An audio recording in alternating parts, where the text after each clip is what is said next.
Meus queridos, graça e paz, que Deus abençoe vocês. Vamos para mais uma aula, e desta feita, aula gravada, e eu peço a todos vocês que com muito carinho assistam, se não entender, assistam novamente, revejam algumas coisas, e caso surjam algumas dúvidas, pode vir no privado aqui, falar comigo, ou mandar mensagem no grupo, que eu estou totalmente disponível para atender vocês, tá bom? Vamos lá, eu vou compartilhar minha tela com vocês, para mim já mostrar para vocês os materiais nas quais nós iremos trabalhar hoje. Então, nós vamos olhar aqui esse texto, que é um texto fantástico, que é chamado da bênção sacerdotal. E aí eu vou fazer uma leitura em hebraico com vocês, fazer uma leitura bem devagarzinho, caso vocês queiram aprender o que é a bênção sacerdotal. Algumas igrejas não terminam com a bênção apostólica, né? Aquela que a gente conhece, que está lá nos finais das cartas de Paulo. Então, nós vamos usar essa bênção aqui para mostrar a vocês que tem algumas igrejas que utilizam essa bênção sacerdotal, e esta bênção sacerdotal, ela era utilizada, logicamente, pelos sacerdotes, era ministrada sobre o povo recebia essa bênção. Então, algumas igrejas não utilizam a bênção que a gente usa geralmente comumente, que é a bênção apostólica, e sim a bênção sacerdotal. E aí, para que vocês aprendam essa bênção em hebraico, eu vou falar bem devagarzinho. Aqui embaixo tem aqui o nome desse achado, chama-se Katev Rinon, e eu vou mostrar isso para vocês, tá? Vou mostrar isso para vocês. Calma aí. Primeiro a gente vai aprender o primeiro passo. Por que eu estou mostrando essa bênção sacerdotal aqui? Porque é um achado arqueológico, que eu vou explicar mais à frente, que era um rolinho, tá? Um rolinho pequenininho, bem complicado, de prata. E esse rolinho de prata, quando ele foi encontrado, parecia não significar nada. Parecia ser apenas um objeto comum, porque estava bem danificado, estava bem difícil. Segundo os pesquisadores, demoraram aproximadamente quase 6 meses só para abrir esse pedacinho desse pergaminho. E tem uma importância gigantesca. Por quê? Eu falei que eu não ia explicar, já estou explicando, né? Por quê? Porque esse texto aqui, ele está em hebraico, e esse hebraico é o paleo-hebraico, hebraico antigo, e é um dos textos mais antigos que nós temos como achado arqueológico do texto bíblico, mostrando assim que o texto bíblico tem o seu retrato antigo, tá? Então nós temos achados antigos do texto bíblico, e nem todo esse texto é produto do pós-cativeiro babilônico. Nem todo esse texto é produto do pós-cativeiro persa, ou do cativeiro persa. Então, muitos textos podem ser encontrados na Bíblia hebraica que são textos antigos, antes do cativeiro babilônico. A concepção da mente deles, né, que é chamada concepção da mente hebraica, você tem uma divisão entre a divisão do que eles pensavam antes do cativeiro babilônico, antes do exílio, e uma compreensão pós-exílica. Na compreensão pós-exílica, a a ideia de Deus, a ideia de manifestação divino é uma, pós-exílica é outra. Mas não entraremos nesses detalhes hoje. Então, esse texto ele é de suma importância porque ele parece uma espécie de um amuleto para expulsar maus espíritos e para abençoar pessoas. Então, era muito comum você ter esses amuletos. Hoje, as pessoas costumam também usar amuletos, aquelas faixinhas vermelhas no braço, né? Outros colocam no pé e tal. Então, essas questões de amuletos, você vê isso no cristianismo também. No início do cristianismo, os irmãos usavam amuletos, alguns irmãos usavam amuletos, algumas comunidades tinham o costume de usar amuletos, porque criam que serviam para proteção. Então, esse texto foi achado, e ele foi achado como uma espécie de um amuleto, como alguém que usava para sua proteção pessoal. E aí eu vou ler com vocês aqui, bem tranquilinho aqui, tá bom? Nós temos aqui, esse texto está em Números capítulo 6, versículo 24, versículo 20 até o 26. Repetindo, por que eu estou falando sobre essa bênção sacerdotal? Motivo simples, eu estou falando sobre essa bênção sacerdotal, porque nós estamos falando sobre textos que são escritos em materiais diversificados. Falamos sobre texto escrito em ostraco, falamos sobre texto escrito em pedra, e aí nós trabalhamos já em alguns textos escritos em madeira, e agora nós vamos tratar esse texto aqui exclusivamente escrito em um rolinho, é um rolinho de prata, tá bom? Então vamos lá. O Senhor te abençoe e te guarde. O Senhor faça resplandecer o seu rosto sobre ti e te conceda graça. O Senhor volte para ti o seu rosto e te dê a paz. Olha que legal. O Senhor te abençoe e te guarde. O Senhor faça resplandecer o teu rosto sobre ti e te conceda graça. O Senhor volte para ti o seu rosto e te dê paz. E aí eu vou ler bem devagarzinho, para caso você tenha interesse depois de aprender essa bênção sacerdotal. Aí você dá pausa, vai lá ver de novo, dá pausa, anota, fica à vontade. Então vamos lá. Aqui em cima. Yevarechecha. Yevarechecha. Tá? Yevarechecha. Adonai veir shimerecha. Veir shimerecha. Veir shimerecha. Yaer Adonai panav elecha. Veichunecha. Yair Adonai panav elecha. Vichunecha. Isar Adonai panav elecha. Veiasem lecha shalom. Vamos lá de novo. Isar Adonai panav elecha. Veiasem lecha shalom. E aí, eu vou mostrar para vocês agora o texto esse texto está escrito já tem algum tempo que eu escrevi, e é um texto muito interessante para a nossa compreensão. Eu vou estar trabalhando mostrando para vocês agora, esse aqui, ó. E aqui, ó, esse texto foi escrito em 2020, tá? 2020. Agora, nós estamos em 2023, primeiro dia do ano aí. Então, esse texto aqui, já trabalhei ele um pouco, ele está bem grande, está bem denso, pode ver que ele tem 53 páginas. Se olhar aqui, ó, tem 53 páginas, lógico, não vou falar 53 páginas, mas é só para você conhecer o que está nessa bênção sacerdotal. Vou voltar aqui de novo, e aí nós vamos falar assim, ó, essa palavra abençoe, nós vamos trabalhar um pouquinho ela, a palavra guarde, a palavra resplandecer o seu rosto, a palavra graça e a palavra paz. Vamos tentar trabalhar elas nesse vídeo. Eu acho que é muita coisa para um vídeo que aí deve ficar mais ou menos com uma hora e pouquinho, tá bom? Mas vamos tentar, vamos fazer o possível. Essa bênção é chamada de Birkat Kohanim. Vamos lá comigo? Birkat Kohanim, tá bom? O Senhor te abençoe e te guarde. Vamos lá. Que no caso, Birkat Kohanim é bênção sacerdotal. E aí, aqui eu tenho um sumário, vou mostrar para vocês. Caso vocês queiram adquirir esse material, depois você me fala aí que a gente conversa sobre isso, tá?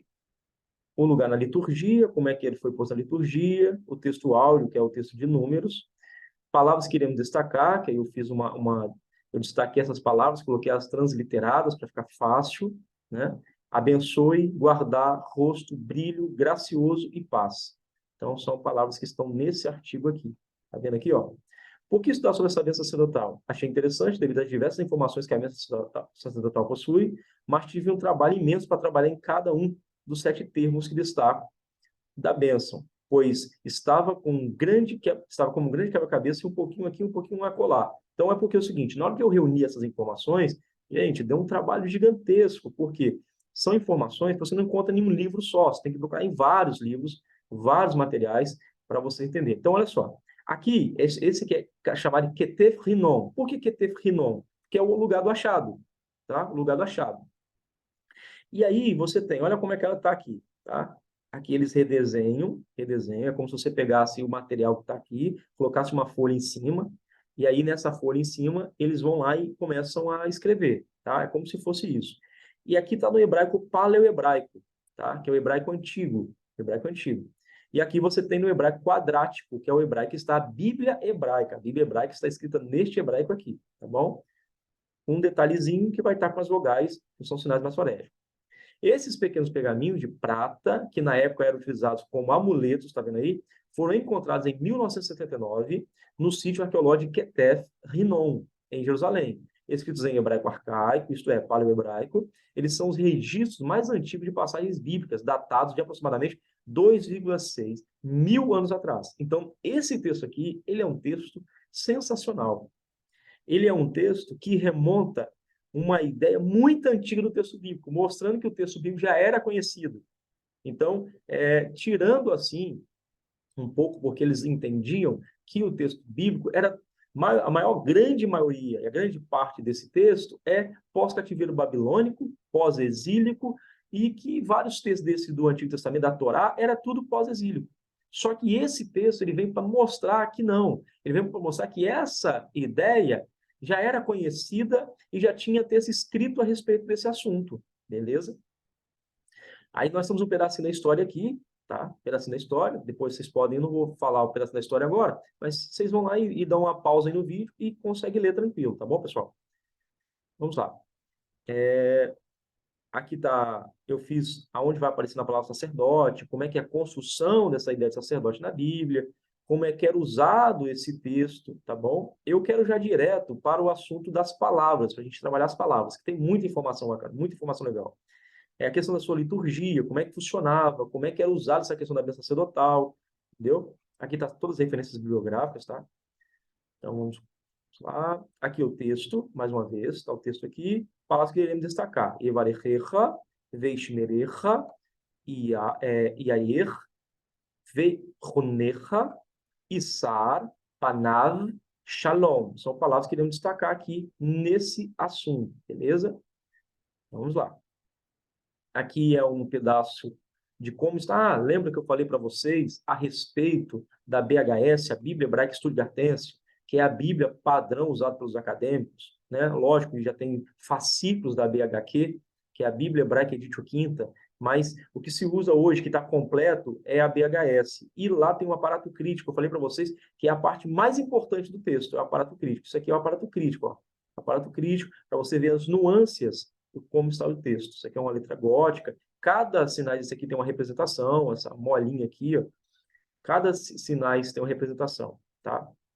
Aqui eu coloquei a transliteração, caso depois vocês queiram ver melhor, vocês dão um pausa no vídeo e vê aí, tá bom? Então vamos lá. Contextualizando. Observe que muitas das palavras nessa tradução são abstratas, incluindo abençoe, gracioso e paz. Novamente eu vou falar para vocês sobre essa questão de abstração na mentalidade hebraica. A gente precisa perceber uma coisa que é importantíssima. Na nossa mentalidade, a gente fala a palavra felicidade tranquilamente, a gente fala a palavra bênção tranquilamente, gracioso, ou graça, ou paz, graça e paz e tal. E é muito simples, porque você não precisa mostrar. Ah, o que é graça? Ah, Douglas, graça é favor imerecido de Deus. Beleza, mas me mostra isso. Então, a ideia desse povo, da mentalidade hebraica, desse povo, eles entendiam que as palavras precisam ser mostradas no mundo. Eu preciso encontrar essas palavras no mundo. Se você quiser saber um pouco mais sobre isso, tem um livro que eu indiquei para vocês, que é a chamada Bíblia Sem Mito, tá? Que é um livro fantástico para essa iniciação, para conhecer um pouco mais a Bíblia e saber um pouco mais sobre o texto e quebrar alguns mitos que a gente tem do texto. E nesse texto ele fala exatamente isso, da questão da mentalidade da mente hebraica, tá, pessoal? Então, vamos lá.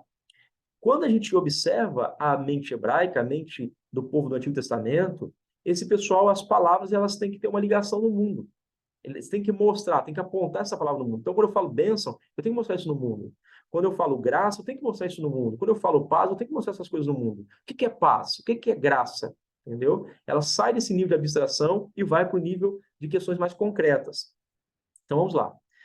Cada uma das palavras hebraicas por trás da tradução para o português é preenchida com imagens que foram perdidas quando traduzidas do hebraico para o português. Aí, o que acontece? Quando a gente percebe isso, tem um detalhe muito crucial, muito importante, pessoal.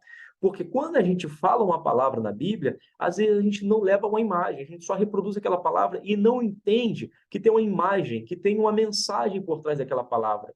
Uma mensagem no sentido de imagem, porque as imagens têm uma mensagem. Se você for estudar sobre a questão das pinturas antigas, do cristianismo antigo, você vai perceber que há tanta mensagem, há tanta informação, só para você ter um detalhe. Jesus, nas pinturas, nas informações antigas, ele não tinha barba. Nas primeiras inscrições ou primeiras pinturas, Jesus não tinha barba. Ele aparece nos desenhos, nos registros sem barba. E por que isso? Não vou falar, mas por que isso? Então, você tem achados importantes, tá, no cristianismo, de desenhos, de tanques batismais, como eles tinham a mensagem. Tanto é que em Apocalipse fala, aquele que vê, aquele que ouve. Bem-aventurado é quem? Aquele que vê, aquele que ouve, né?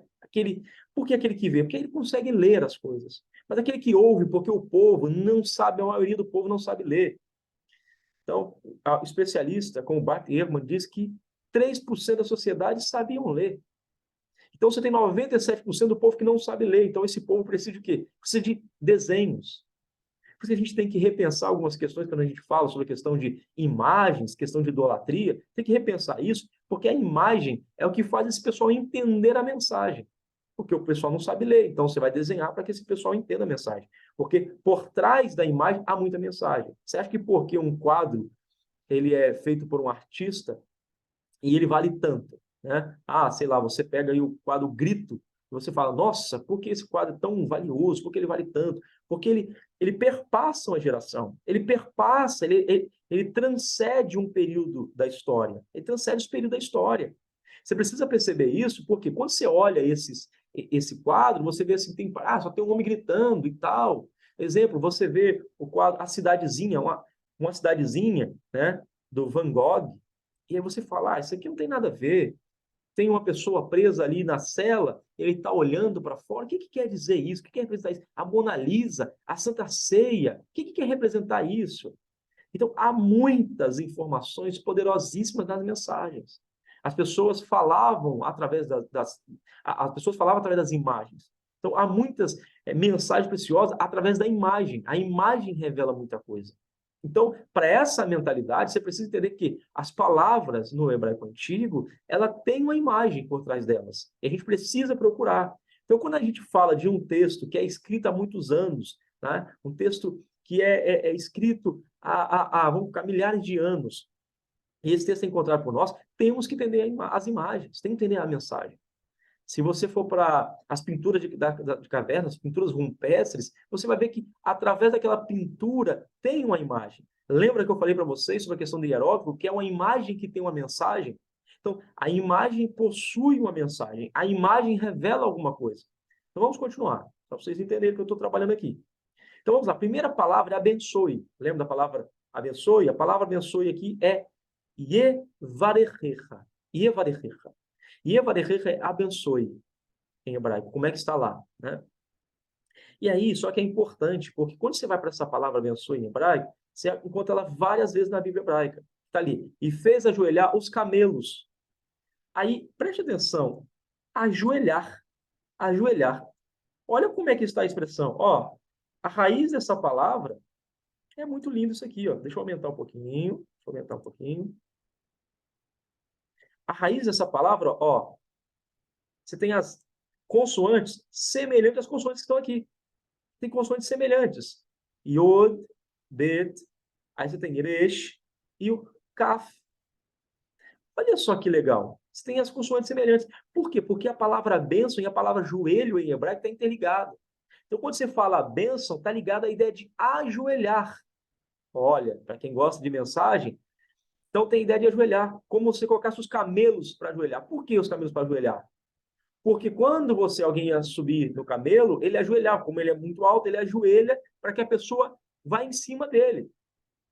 E fez ajoelhar os camelos fora da cidade, junto a um poço de água, pela tarde, ao tempo que as moças saíam a tirar água. Então vamos lá, vamos aprender sobre isso aqui. O verbo hebraico barer, significa ajoelhar-se. Olha só, hein? O verbo hebraico varer significa ajoelhar-se, como visto em Gênesis 24:11. No entanto, quando escrito na forma do Piele, são tronco verbal do hebraico, como na bênção araônica, significa mostrar respeito. Olha que importante. Por quê? Porque tem a ver bênção com o joelho. Porque na mentalidade antiga, quando você fala sobre ajoelhar, tem uma ideia de você respeitar alguém e mostrar que aquela pessoa é superior a você. Então você só ajoelha diante de alguém que é maior que você, diante de alguém que é superior a você. E a palavra bênção está interligada com isso, porque eles entendem que uma pessoa só pode receber uma bênção se ela estiver de joelho. Se ela reconhecer que ela é inferior a quem apareceu a ela, a quem se manifestou a ela. Por isso, no Antigo Testamento, você vai ver as pessoas se ajoelhando. Por que elas se ajoelham? Porque elas estão dizendo que aquele indivíduo é maior, mais poderoso do que ela. Então, ela precisa se ajoelhar. Tá? Então, vamos lá. Mostrar respeito. Geralmente traduzido como bênção. Geralmente traduzido como bênção. No entanto, como respeito é uma palavra abstrata. Precisamos descobrir seu significado concreto, original. Então, se eu falo respeito, de novo, vai para a abstração. Me mostra isso no mundo. Como é que eu mostro o respeito no mundo antigo? Eu mostro ajoelhando perante uma pessoa. Se eu respeito, por exemplo, tem o pastor Felipe e o pastor Paulo. E aí, como é que eu mostro respeito a eles? Eu vou lá e me ajoelho. Lembra que alguns anos atrás, talvez hoje é mais difícil, mais escasso você ver isso, quando o filho vê o avô, quando o filho vê a avó, quando o filho vê a mãe, os tios, ele fala, benção tio, que é uma forma de respeito. Benção vó, benção vô, benção mãe, benção pai. É uma forma de respeito que você está mostrando. Então, saudar alguém com uma bênção é uma forma de você estar respeitando ela. E no mundo antigo, uma forma de você respeitar aquela pessoa e mostrar que ela está no nível superior ao seu é se ajoelhar perante ela. Tá? Lógico que no cristianismo primitivo tem algumas discussões sobre isso aí, porque eles não tinham o costume de ajoelhar. As orações não eram diretamente de joelhos. Mas a gente discute isso uma outra hora. No entanto, como respeito a uma palavra abstrata, precisamos descobrir seu significado concreto, original, o que podemos fazer examinando outras palavras relacionadas a esse verbo. Então, a palavra bênção está ligada a outros verbos. Preste atenção. Uma dessas palavras relacionadas é o substantivo barer, que significa joelho. Então, bênção está ligado a joelho, porque você tem que ajoelhar para receber a bênção. Aqui, ó, aqui em cima eu estou passando aqui sobre a referência bibliográfica, depois eu mostro a vocês, tudo tem referência bibliográfica, tá, pessoal? E derivado da suposição que a pessoa ser abençoada se ajoelha para receber a bênção. Outra palavra hebraica relacionada é a palavra berachá, berachá, que significa um presente ou presente. Então, a palavra bênção, vamos lá, devagarzinho, hein? Quando ele fala assim, abençoe, o que ele está dizendo? Ó, que o Senhor te abençoe, tá? Então, o indivíduo, para receber essa bênção, ele tem que se pôr de joelho, entender que Deus é maior, que o eterno é maior do que ele. Então, ele se põe de joelho. E aí, a palavra bênção, que é citada ali, essa palavrinha aqui, ó, berachá, berachá. E berachá também significa um presente. Quer receber um presente da divindade, quer ser presenteado, num momento melhor que esse não tem para falar sobre isso, que é essa virada de ano. Nós estamos no primeiro dia do ano, 2023. Então, o que a gente precisa entender? Que para as bênçãos do céu virem sobre mim, para os presentes virem sobre mim, eu tenho que me pôr de joelho. Por isso, vocês, o pessoal que passou, né, a virada na igreja, que é um grande mérito, passaram de joelhos. Ontem, quando eu passei com a minha família aqui, quando foi dando o período da virada, todo mundo se dobra para orar a Deus, porque a gente acredita nisso, que só se ajoelhando, só nos curvando, que as bênçãos de Deus chegam até nós. Mas preste atenção que tem muita coisa interessante ainda. Isso é uma palavra só, tá, gente? É uma palavra só. Essa palavra também pode significar lago, poça de água. Por que lago e poça de água, pessoal? Porque bênção está ligada à poça de água. Vou até tomar minha água aqui. Então, olha só. Vamos lá. A palavra água, poça de água, mas por que tem a ver com bênção? Porque esse pessoal, eles quase não possuem água. O pessoal é seminômade, então vive no deserto. E a água é muito ruim. Gente, a água é muito ruim. A água é tão ruim a ponto de você ser mais perigoso, tá? Você tomar água, às vezes, do que ficar sem beber água. Porque como ela tem vários patógenos, várias bactérias, fazia mal ao estômago e a pessoa às vezes morria, desinteria, morria por problema de água. Então, o que eles faziam? Eles tinham o costume de pegar um pouco de vinho, misturar na água para matar aqueles patógenos. Por isso que você vai ver Paulo indicando a Timóteo a tomar um cálice de vinho. Por isso, porque ele estava com dor de estômago. Aquela dor de estômago, possivelmente, provavelmente, é gerada por causa da água horrível que eles bebiam, tá? Então, quando fala de água na Bíblia, é que a Bíblia quer mostrar o seguinte, que esse pessoal quase não tem água, e aí o texto quer dizer que Deus vai mandar água do céu, vai criar chuva, e por aí vai. Então, as águas na Bíblia têm uma importância gigantesca, porque é um povo que vive sem água, tá? E chove muito pouco, chove muito pouco. Você tem 2 chuvas importantes, o resto é orvalho. Eles têm que aproveitar, eles tinham que aproveitar cada momento dessas 2 chuvas que eram importantes, que é a chuva serôdia e a chuva temporã. Tinha que aproveitar esses momentos dessas chuvas e aproveitar o orvalho. Porque se eles perdessem um pouco dessa água, para eles já não fazia sentido a questão das plantações, não fazia sentido a questão da sobrevivência naquele local, tá? Então vamos lá. Ligando de novo. Então, o que é a bênção? A bênção, às vezes a gente pensa assim, a bênção eu vou ter um monte de casa, vou ter um monte de carro, vou ter isso, aquilo, outro. Pode sim ser isso? Pode. Só que a bênção, para a mentalidade hebraica, é o essencial. É aquilo que a gente precisa para sobreviver. Então, o que é ser abençoado? E às vezes a gente reclama, fulano de tal mais abençoado. Você tem um lugar para dormir? Você tem o que comer? Tem o que beber? Tem o que vestir? Então você é muito abençoado. Então, quando a Bíblia fala sobre que as demais coisas vos serão acrescentadas, buscar primeiro o reino do céu, a Bíblia não está dizendo que você vai ter grandes apartamentos, grandes carros, grandes casas. Não, nada disso.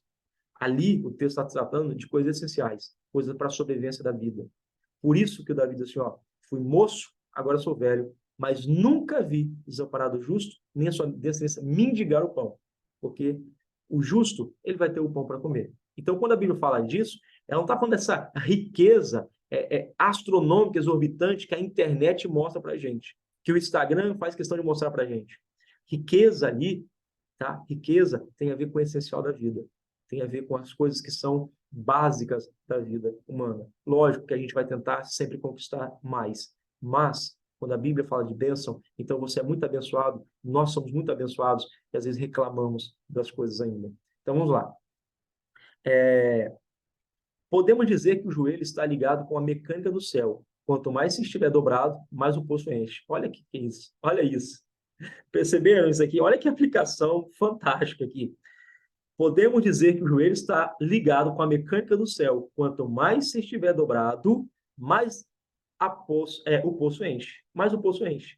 Então, olha só que interessante. O homem se ajoelha, o homem se curva, entende que ele é inferior, e aí as bênçãos caem. Então, Yevarechecha, isto é, o Senhor te abençoe. Yevarechecha Adonai Beishimerecha. O Senhor te abençoe. Quando eu estou dizendo isso, eu estou dizendo, eu me ponho de joelhos perante a ti. E por isso o Senhor vai me encher de presente, vai me encher de bênção. Não é que você está ajoelhando só para receber a bênção, mas é que automaticamente, como diz o texto, é uma mecânica do céu. Quando você se põe de joelho, as bênçãos vão fluir sobre a sua vida. A partir disso, podemos ver o significado concreto por trás da forma do pielo, que é o tronco do hebraico, do verbo varer, é trazer um presente para o outro, ajoelhando por respeito.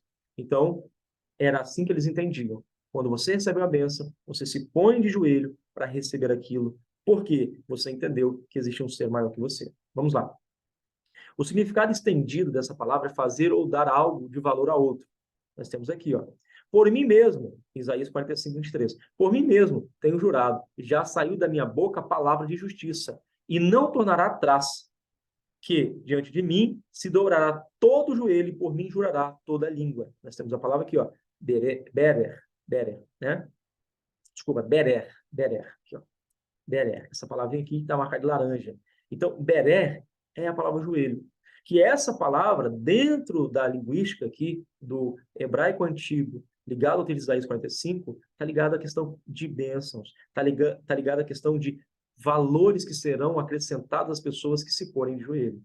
A palavra joelho, em hebraico, berer, é composta pela palavra berer, cabeça. Olha o que é isso. Cercada para em ti, cercada pela palavra em ti. E como se esta palavra do corpo humano anunciasse uma lei ontológica fundamental. Deixa eu explicar isso aqui, que é muita coisa aqui. A palavra joelho em hebraico, berer, é composta pela palavra berer. E berer em hebraico também é o quê? Cabeça. Nós temos a palavra rosh, que é cabeça em hebraico, e temos a palavra beré, que também é usada para cabeça, da palavra bereshit, né? Cercada a palavra em ti, e como se essa parte do corpo humano anunciasse uma lei ontológica fundamental. Então, a cabeça, a formação da palavra cabeça, que é beré, ela tem ligação com a palavra o quê? Com a palavra joelho. Porque a mente humana só funciona quando estamos de joelho. Quando não estamos de joelho, os nossos pensamentos vão pensamentos bons e passam a pensamentos ruins. Só que os pensamentos bons se vão e os pensamentos ruins ficam. Mas quando a nossa vida está ligada ao joelho, a nossa mente foca naquilo que é bom, a nossa mente foca naquilo que é importante e a gente consegue desenvolver um relacionamento com o Eterno. Então, isso é muito importante porque você está percebendo que uma palavra na Bíblia hebraica faz toda uma diferença. Essa palavra aqui tem uma noção, tem uma nuance do indivíduo sendo coroado, do indivíduo sendo abençoado. Por quê? Porque de joelhos a mente funciona melhor. Joelho, porque o que é a mente? O que é a mente? É a sede do raciocínio. A mente é onde que nossos pensamentos, as coisas são formadas. E aí nós temos uma coisa importante, porque a cabeça, o cerebelo, que essa parte fica aqui atrás, o cerebelo, ele vai ajudar a guiar nós. Então você anda, você caminha, você fala, você ouve. Então tem todas as ligações terminais com a nossa mente, com o nosso cérebro, com o nosso cerebelo. E isso é importante porque essa parte do nosso corpo, essa anatomia do corpo, para a língua hebraica, ela está ligada ao joelho. Porque quando o joelho funciona, tudo aqui em cima funciona. Você vai andar melhor, você vai falar melhor, vai ver melhor, vai caminhar melhor e tudo vai ser muito melhor. Porque o joelho faz com que a mecânica do seu corpo inteiro funcione melhor. Então vamos lá. Eu vou passar um pouquinho, porque senão a gente vai ficar preso essa aqui, apenas essa palavra. Tem muita coisa importante. Deixa eu passar um pouquinho aqui, tá bom? Vamos para a próxima, tá? Vocês querem que eu fale sobre o camelo? Eu acho que vocês querem que eu fale um pouquinho sobre o camelo ligado à questão do joelho, tá? Ligado à questão do joelho. Então vamos lá. Na Bíblia, o camelo é um representante da prosperidade. Deixa eu só consertar aqui, da prosperidade.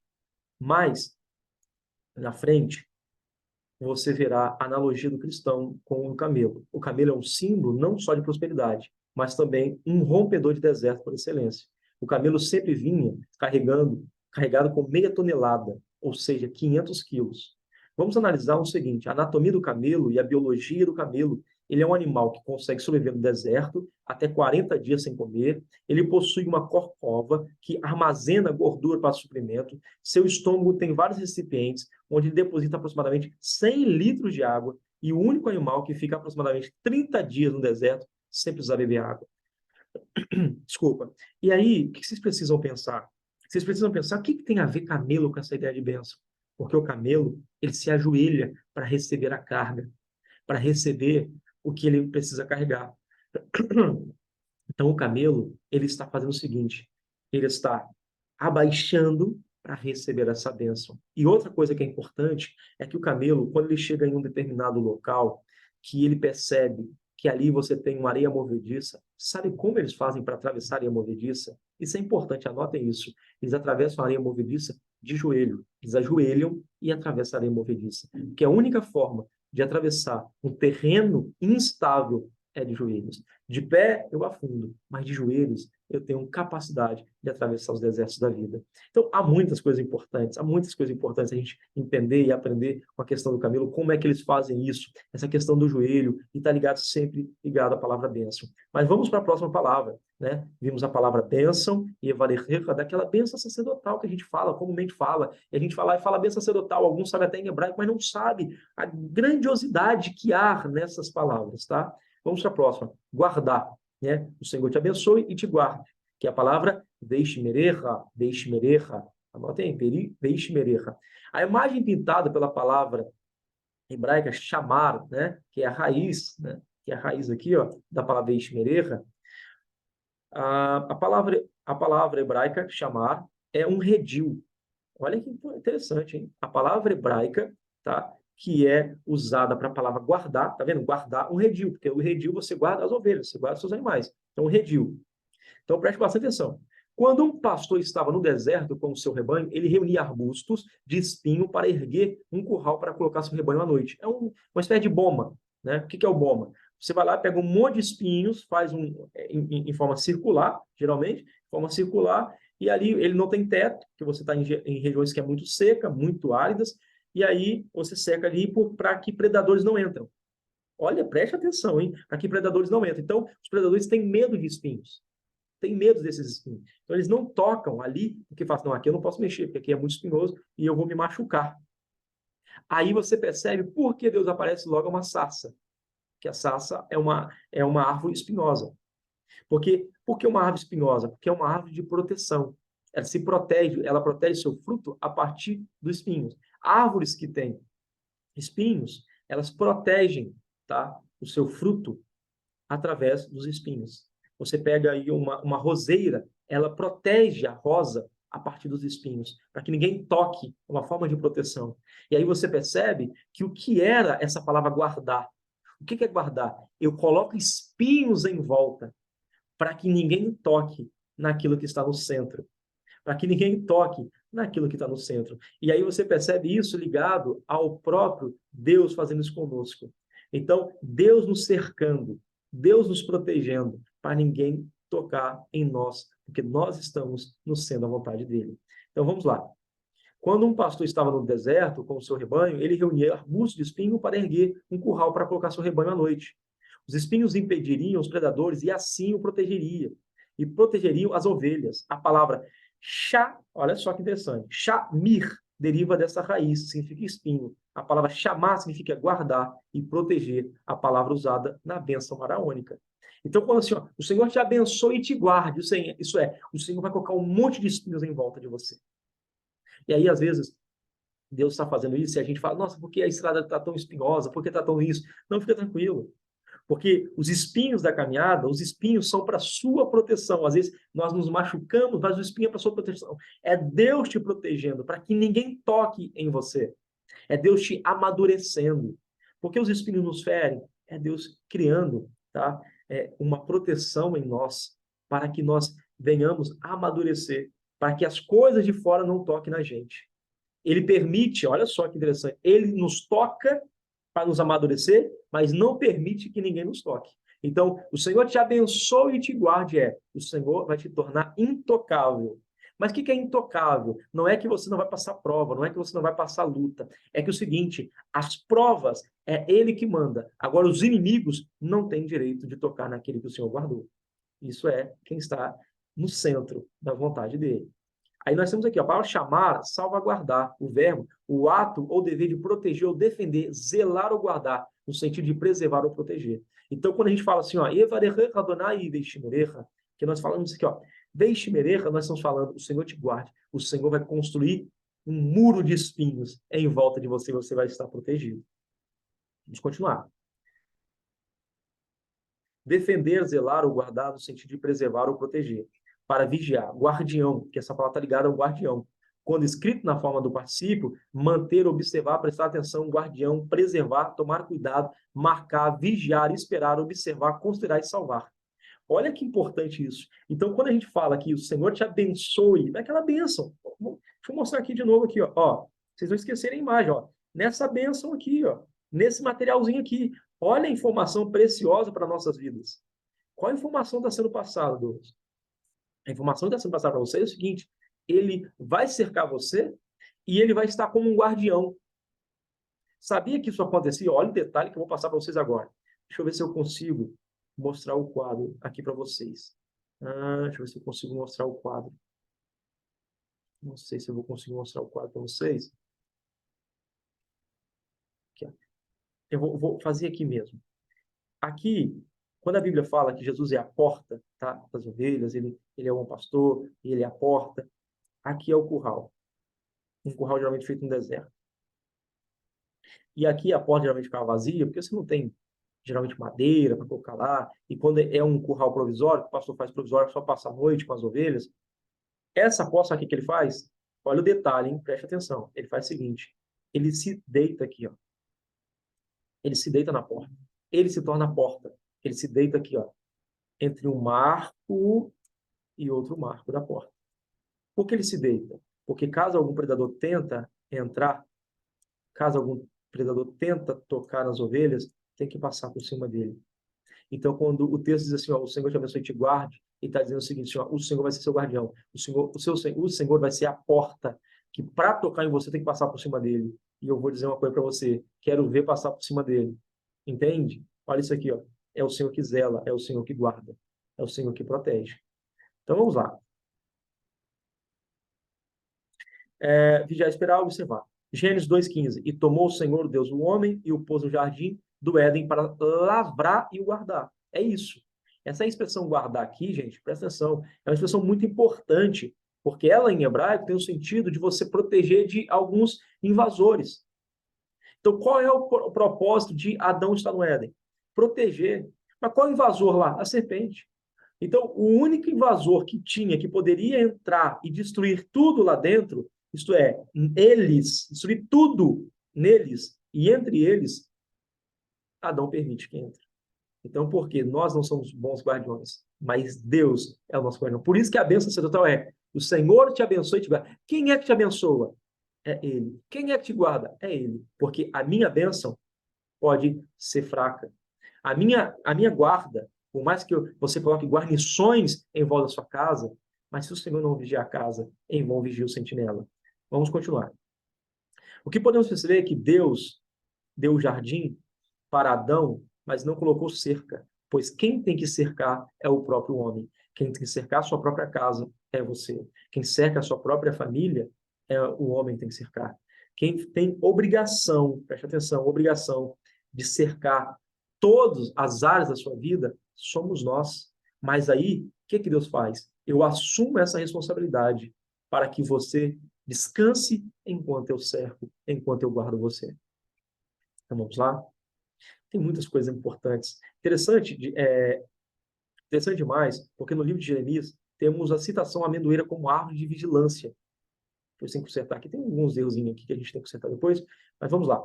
Então, árvore de vigilância. Porque essa ideia de vigia, tá, no Antigo Oriente Próximo, era muito comum. Comum ao quê? Você tem pessoas que são pagas para vigiar. Pessoas, por isso que o pastor de ovelha nunca trabalhava sozinho. O pastor sempre trabalhava em 2 a 3, tá? Porque precisava vigiar essas ovelhas, porque você tem muitos predadores. E trabalhar com ovelha não é fácil. O pessoal acha, a ovelha é mansinha, que o bode é isso aqui, tá? Mas a ovelha dá um trabalho terrível. Então, o pastor não podia estar sozinho, ele tinha que sempre estar com outras pessoas para fazer essa vigilância, para fazer essa guarnição, essa guarda, para proteger essas ovelhas dos predadores. Então, você vê lá na Bíblia que aparece uma árvore muito importante, quando Deus fala assim, ó, o que tu vê, Jeremias? Ele fala assim, ó, eu vejo uma vara de amendoeira. Ele diz assim, ó, viste bem. Por que ele fala, viste bem? Porque ele fala o seguinte, assim, ó, eu zelo pela minha palavra para cumprir.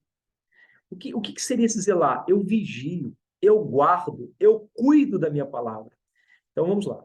Porque a amendoeira em hebraico, que é a palavra shaked, ela está ligada com a questão de vigilância, de santidade. O que é santidade? Santidade nada mais é do que você vigiar. Você vigiar aquilo que Deus colocou na sua mão.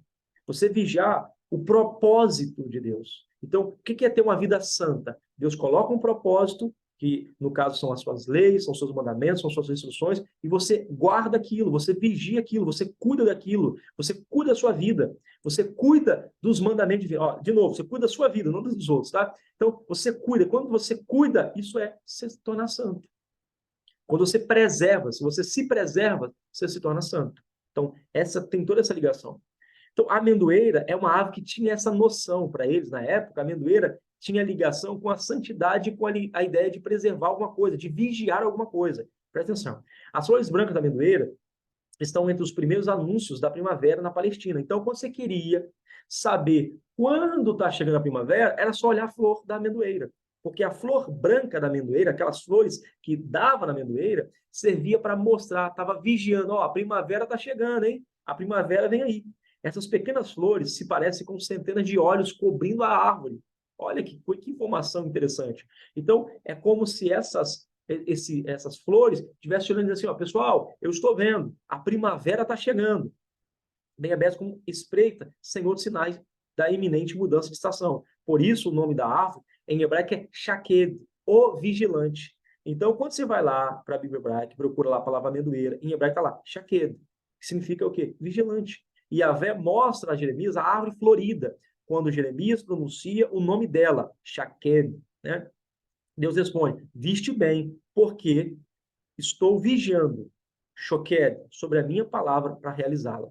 Então, você percebe, tá, pessoal, que aí tem toda essa questão de Deus mostrando a Jeremias mostrando ele a árvore da vigilância.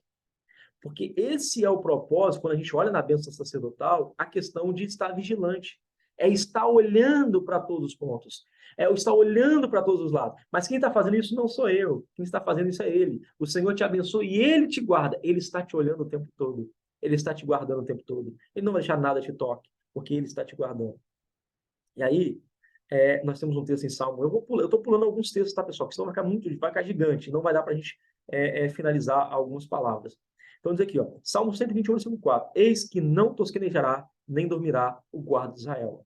Porque o Senhor se encontra, mais uma vez, como guarda, aquele que protege. E outra coisa que é importante é o seguinte, e nem dormirá. Isso está falando do período da noite, porque o período da noite é o período mais terrível, o período mais hostil que existe. É o período da noite. Mas nesse período mais hostil, ele está te guardando. Então, vamos mais uma vez? E valerecha Adonai veishmerecha. O Senhor te abençoe e o Senhor te guarde. Vamos lá. Vou pular aqui. Depois, se vocês quiserem, a gente conversa sobre essa questão desse material, tá bom? Vamos para a próxima palavrinha. Rosto. A ideia do rosto. O Senhor te abençoe e te guarda. E ele faz resplandecer o seu rosto. Panav. Panav. A palavra hebraica para rosto aqui é panav. Rosto reflete os diferentes humores, emoções e pensamentos da pessoa. A palavra hebraica panav, né, aqui está no caso está panin, em hebraico, panin, significa faces. Porque no hebraico você tem faces, não face no singular. Tem algumas palavras em hebraico que elas sempre se encontram no dual, né, que é uma espécie de plural. Por exemplo, olhos, você tem olhos em hebraico, que ela é dual. Você tem orelhas em hebraico, que é dual. Você tem a palavra shamaim, que é céus, que é dual, né? E você tem a palavra panav, que é rostos, tem o sentido de rostos, rosto, faces, tá? Aí quando Moisés fala assim, ó, Senhor, eu quero ver a tua face, eu quero ver teus rostos, eu quero ver as tuas manifestações, eu quero ver como tu aparece. Não é rosto no sentido físico, tá? É rosto no sentido de como tu se manifesta, como tu aparece, como tu se revela. É isso que eu quero ver. Aí diz aqui, ó, no plural, o sufixo in identifica essa palavra como plural. Refletindo essa ideia de múltiplas faces de cada pessoa. Essa palavra também pode significar a presença ou totalidade do ser de um indivíduo. Então, o que ele está pedindo aqui? Ó? O Senhor te abençoe e te guarde. O Senhor faça resplandecer o teu rosto sobre ti. O teu rosto da divindade vai resplandecer sobre ti. Vamos lá. O significado básico do verbo, que aparece com mais frequência no radical kal, que é outra raiz hebraica, é virar, mas aqui pode assumir várias nuances. Por exemplo, pode significar virar para uma direção. Uma pessoa, uma coisa, pode significar voltar atrás, voltar, virar, procurar, esperar, para prestar atenção, considerar. Essa palavra específica sempre ocorre no plural, talvez indicativo do fato que o rosto é uma combinação de uma série de características. Como veremos a seguir, o rosto identifica a pessoa e reflete a atitude e os sentimentos da pessoa. Então, vamos entender agora? Vamos fazer o seguinte, ó. Vou fazer o seguinte. Vou pegar aqui o texto e a gente vai entender ele olhando para o texto, tá? O Senhor faz resplandecer o seu rosto sobre ti. O que ele está dizendo? Que as emoções da divindade, que a totalidade do ser esteja sobre ti. Não, vamos lá de novo. Que a totalidade, rosto tem a ideia também de as emoções, mas em hebraico tem a ideia fortemente de totalidade. Então, o meu rosto caiu em terra. O que caiu em terra? Só foi meu rosto? Não. Eu, como ser completo, caí em terra. Entende? Eu me lancei ao pó, como o Jó faz. O que ele se lançou? O rosto de Jó foi ao pó. Então, ele se lançou por inteiro. Então, vou dizer assim, ó, o teu rosto, ele vai aqui, ó, se eu resplandeça sobre ti, isto é, que a totalidade do ser, que Deus venha se manifestar sobre a tua vida. Isso é lindo demais. Nunca mais você vai ler a oração sacerdotal ou falar a oração sacerdotal da mesma forma. Ele te abençoa, ele te guarda, e além de ele te guardar, ele vai fazer o rosto dele. A totalidade do ser vai estar junto com você. Não é um pedacinho de Deus. Não é um dedinho de Deus. É ele por completo. Ele se entregando a você por completo. Olha que coisa maravilhosa. Então vamos lá. Eu sei que a aula de hoje parece estar mais devocional, né? Mas é para vocês entenderem como os textos, por que eu fiz essa aula, estou fazendo essa aula dessa forma? para você entender que alguns textos eles precisam ser entendidos dentro da sua cultura, senão você perde toda a mensagem. Senão vira apenas uma oração do final do culto, igual o pessoal usa bastante, que é muito legal, muito bacana, mas fica só uma oração e as pessoas não entendem a mensagem por trás dessa oração, por trás dessa bênção. Essa bênção carrega um peso gigantesco, não está ali à toa, tá? A gente precisa entender dentro da sua cultura. Na Bíblia, o rosto, junto com as outras pálpebras do corpo, é descrito não apenas como um instrumento exterior na fisiologia de alguém, mas sim como um estado envolvido de algum padrão de comportamento e, portanto, é caracterizado por alguma qualidade pessoal. É natural que o rosto fosse considerado extraordinariamente revelador em relação às emoções, humores e posições de um homem. Então, Deus vai se revelar com as suas emoções. E que emoções são essas? De alegria, de felicidade, emoções de bênção, emoções que ele vai trazer para você paz. O rosto dele vai refletir no seu, o rosto dele vai refletir na sua vida, as emoções divinas vai refletir em você. Caminhando, eu vou pular já, tá? Vou pular, tem bastante coisa, bastante detalhe. Questão do rosto brilhante, olha que legal. Êxodo 34:30. Olhando Arão e todos os filhos de Israel para Moisés, eis que resplandecia a pele do seu rosto e temeram a chegar-se a ele. Isto é, não é só a pele, o rosto, é Moisés inteiro, ele está refletindo a imagem, está refletindo o brilho divino, tá? Eclesiastes 8:1. Quem é como o sábio? Quem sabe a interpretação das coisas? A sabedoria do homem faz reluzir o seu rosto e muda-se a dureza da sua face. Então, a sabedoria do homem, mas só faz. É só esse rosto aqui que ela faz refletir? Você já viu alguém que é muito sábio com o rosto que fica brilhando? Não. É a vida dele. É o que ele faz. São características intrínsecas ao ser humano que é sábio, ele brilha. Então, tudo que ele toca, ele faz de forma brilhante, ele faz de forma extraordinária. Então, nós temos o texto de Mateus, você vai ver que não é à toa porque Jesus brilha. Olha só, olha a ligação do texto de Mateus. O seu aspecto era como um relâmpago e a sua veste alva como a neve. Aspecto como relâmpago por quê? Porque ele é brilhante.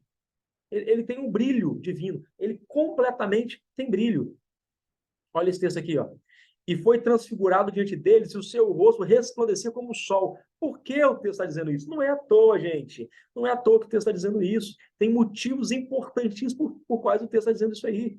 Porque está fazendo a ligação com o Antigo Testamento. Porque rosto não é só a face aqui que a gente conhece. É todo ser que está brilhando. É todo ser que tem características que está transfigurada. Passou dessa mera imagem humana para uma imagem do ser divino. Vamos continuar. Tem vários textos, depois vocês dão uma pausa, dão uma olhada. Vamos para o próximo. Brilho, né? Olha o brilho. Nós falamos do quê? Do rosto, agora o brilho. Que esse brilho aqui, no caso, é o sentido de luz. Ele traz a luz. Iaer. Luz traz ordem ao caos. A palavra or, que aparece lá em Gênesis, né? Do princípio, ele vai criar os céus e a terra, e ele vai fazer sua primeira criação, vai ser a luz. Você tem um caos. O que você precisa de luz? Or. Como substantivo significa luz, e como verbo, como é usado aqui, que aqui é usado como verbo e não como substantivo, dar a luz ou brilho, e é equiparar a trazer ordem à medida que a luz ilumina. Vamos ler o texto de novo? Vamos lá, esse exercício é maravilhoso. O Senhor faz resplandecer. A palavra resplandecer aqui, ó. É essa palavrinha aqui, ó. Nós estamos falando dela agora. E essa palavra resplandecer, o que é aqui, ó? Ela aqui, ó. Iaer. O que é? Faça resplandecer. O que é fazer resplandecer? É fazer que haja uma luz no meio do caos. Que o Senhor faça resplandecer, que a luz divina venha brilhar no seu caos. Você está vivendo a vida um caos, a vida está difícil, está complicado, mas a luz divina vai brilhar no caos. A luz divina vai fazer com que o início da criação comece. Então, para que eu preciso de luz? Porque assim como começou o mundo, assim como começou toda a estrutura dessa ideia, dessa criação, ela precisa de iniciar com a luz. Então, quando Deus faz resplandecer, quando Deus faz brilhar sobre nós, é porque ele fala assim, ó, tá na hora de eu começar a criar.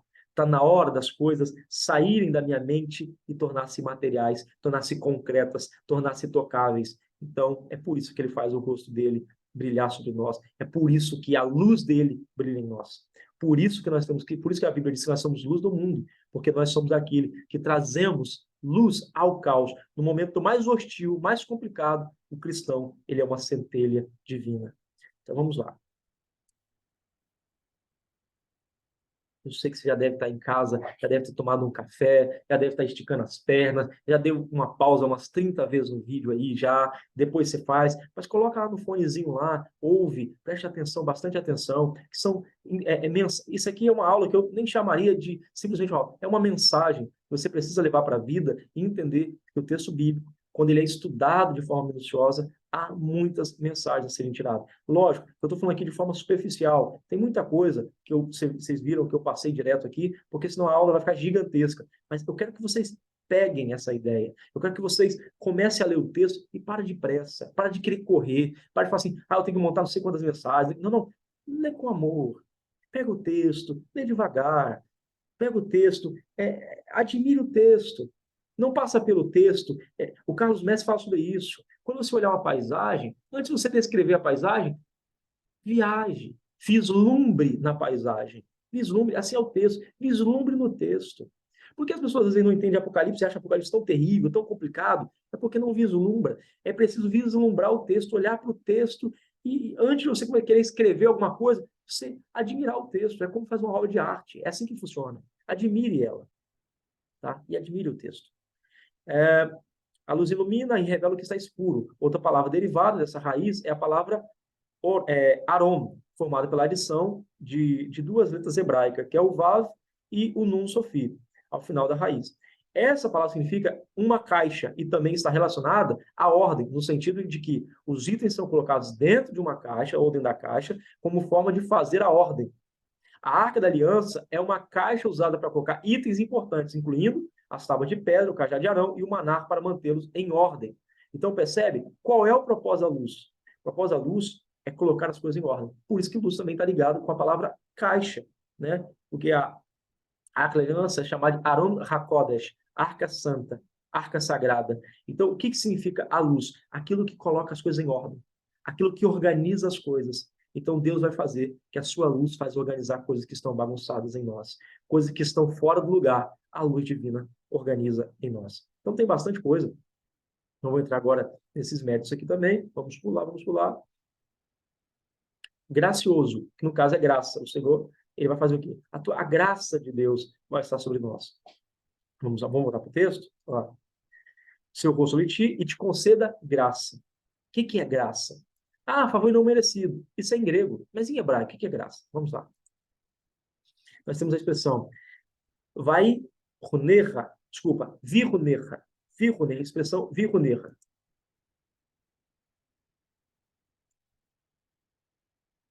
Virunerra é um acampamento nômade. A maioria dos teólogos definiria graça como um favor imerecido, como eu disse para vocês, mas notará a abstração dessas palavras. O verbo hebraico traduzido como gracioso nas bênçãos araônicas é o verbo hanan, hanan, frequentemente paralelo em outras palavras hebraicas, que significam cura, ajuda, ser levantado, encontrar refúgio, força e resgate. De uma perspectiva hebraica concreta, esse verbo significa fornecer proteção. Vamos lá de novo? Eu vou até dar uma ajustadinha aqui, ó. O que é graça em hebraico? Né? Cura, ajudar, ser levantado, encontrar refúgio, força e resgate. Então, quando você fala graça, favor não merecido. Você perdeu, empobreceu a palavra. Você empobreceu a palavra. Então, aquela palavra ali, em hebraico, ela perdeu a sua força. Porque você vai lá e falou assim, favor não merecido. É bom, é bênção. Eu não merecia, mas recebi. Não, não, mas olha isso aqui. A palavra hebraica, para a palavra que a gente tem aqui, ó, virunerra, é cura, ajuda, ser levantado, encontrar refúgio, força e resgate. Olha a dimensão do que é graça na Bíblia hebraica. Olha a dimensão. Quando eu recebo a graça, é que eu fui curado. Alguém me curou. Então, eu sou agraciado. Eu sou aquele que fui levantado. Eu sou aquele que tem o refúgio. Eu sou aquele que estou guardado. Mais uma vez, a ideia de guardar. Vamos lá. Esse verbo significa fornecer proteção para onde alguém corre para se proteger. Então, com base nessa pergunta, você está aqui, nessa pergunta, percebemos que não devemos cometer anacronismo. para não inserir viés teológico no texto, pois, tá?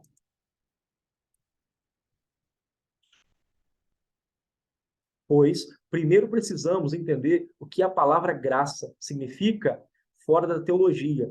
O dicionário fornece duas definições básicas para graça: elegância ou beleza da forma, maneira, movimento ou ação, misericórdia, clemência, perdão. Como o idioma hebraico é muito diferente dos idiomas ocidentais, precisamos examinar o significado desta palavra em hebraico para ver se uma ou ambas as definições em português são apropriadas para a palavra hebraica traduzida como graça. A palavra hebraica traduzida como graça, nós temos outra palavra aqui, que é ren, é uma raiz de duas letras. Para descobrir o significado original dessa palavra, é importante examinarmos o primeiro cada uma das raízes e palavras derivadas dessa raiz. Então, você tem ren, vem da raiz verbal, rine, escrita exatamente da mesma forma, exceto com a adição da letra re no final. O versículo a seguir fornece um bom exemplo do significado desse verbo. Isaac partiu dali e armou a sua tenda.